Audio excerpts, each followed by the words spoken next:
Hey, Namaskaram, peeps. This is Harish from Melbourne Yathri. Welcome to the tech episode.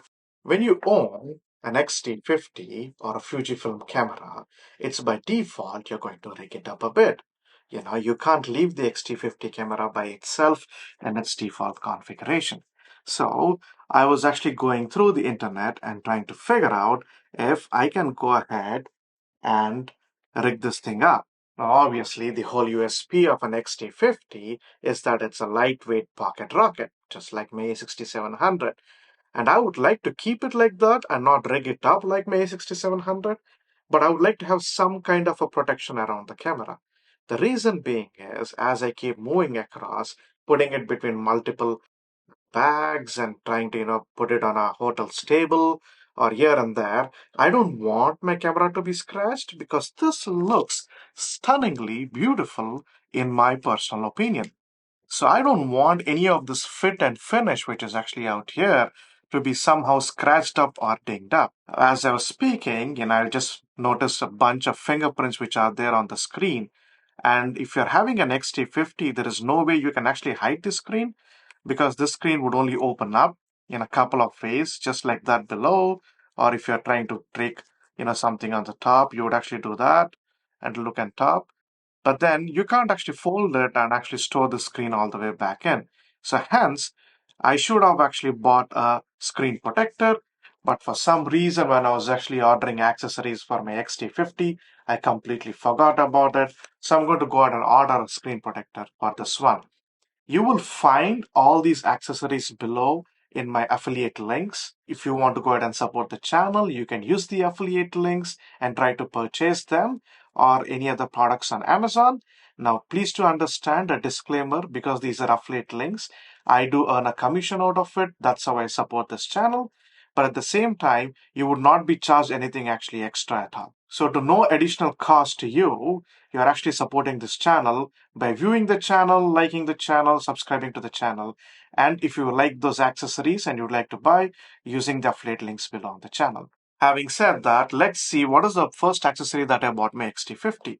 I actually bought this SmallRig Trio Dream Package. It actually has a L-shaped mount plate with silicone handle, obviously for the XT50, and it comes in a charcoal silver. I'm assuming I'll also get a button along with it. So let's go ahead and actually unbox this one and see what's there in it. I'm always a fan of SmallRig's packaging. Voila! This is it. Pretty good color if you actually ask me. Although I don't have this color for my XT50 because my XT50 is a silver color. I should have actually matched the coloring, but then I'm happy, man. It's happened.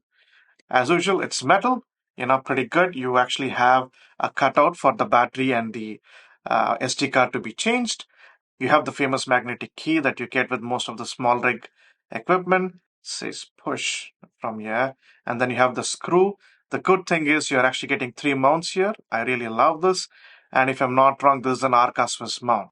So this actually ensures that I'm not stripping away the only screwing point I'm actually having below to mount accessories. This actually looks very genuine PVC kind of a material, a rubbery material to actually have a grip on. So let's see what else is actually there. Oh, you actually have a horseshoe mount or a blind for horseshoe. Ah, lovely. As shown on the image, you actually have an accessory for the shutter button. So let's go ahead and put this one. The good thing is, if you can see, it actually has an O-ring as well as these grooves to it. So you can go ahead and actually screw onto it. So these are the three accessories that I got. I have a L bracket handle. I actually have a horseshoe mount, blind, and I also have, the shutter red button actually on top of it.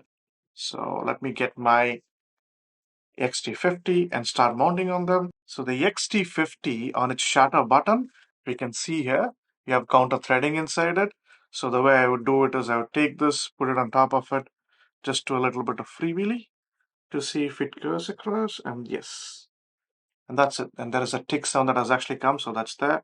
So now that's my new shutter button. How cool is that? If you want to see it the other way around, this is how it actually looks. That's amazing, man. That's amazing. So this was how it actually looked before without the screw button. And when I go ahead and actually fix it, that's how it looks. Now, obviously it can on and off. because I'm turning this a bit tighter. But yeah, that's my new shutter button there. Lovely, lovely. Very happy with that. And this is the horseshoe mount. Normally, you don't get any kind of a protection or blind to it. This is the blind that is available. It says obviously SmallRig here, but then it also has a little bit of felt line here, a rubberish kind of thing, so that the pins are not impacted. So I would just go ahead and put on top of it. There we go. It's a good neat fit. I can always, remove this off and try to use the horseshoe mount if I would like to, but if I'm not using it, they can actually just cover off the pins by putting that there. That's a pretty cool thing. So let's go ahead and mount my final accessory, that is the mounting grip. Just a word of caution, you have these pins which are here. This pin that has to align with the hole actually up here. And that makes your life a bit easy when installing this one. So you would actually just put on that and start turning the screw. And that will actually allow you to, slowly take that in. And there we go. And there we go. That's tight right there. I can store it back in here. And as you can see, the fit is pretty good. If you see in this corner here, it's absolutely up to the seam. This would slightly overlap up here if you can see this. And you have the SmallRig branding there as you can see. And I can happily open the door for the IO force and actually close it off. On the other hand, it's not interfering with my dingly danglies up here. But then it's actually giving me an extra padding to actually have a proper grip. This is the additional grip that has actually come up now. And with this, I'm able to put all my fingers together. Even I was able to do that before. But the depth that this grip is actually creating, now it actually makes me feel I'm actually holding my A6700 and not an XT50. But then, did it increase the weight? Yeah, it did. It did increase the weight. Okay. So I do feel the whole setup to be slightly heavy, but still slightly lighter than my A6700 setup, because this is not like a half cage or anything. It's just the bottom L bracket. You have this Arca Swiss mounting up here, so you can go ahead and actually put it on tripods which support Arca Swiss, and makes your life easy to put from, one attachment to the other or from one gimbal to the other. That supports Arca Swiss mounting arrangement. All in all, I love these accessories and the look and feel of the configuration I have in here. My XT50 is now transformed, or in a way, boosted up. It's up here, the red button. Like many of the Fujifilm fanboys, I also have a red button. I love having a red button. Okay, although my button is very small button, I'm fine with that. I actually have a blind, and then obviously the L bracket, which is giving me a solid grip to hold my XT50. Until the next video, take care, stay safe, peace.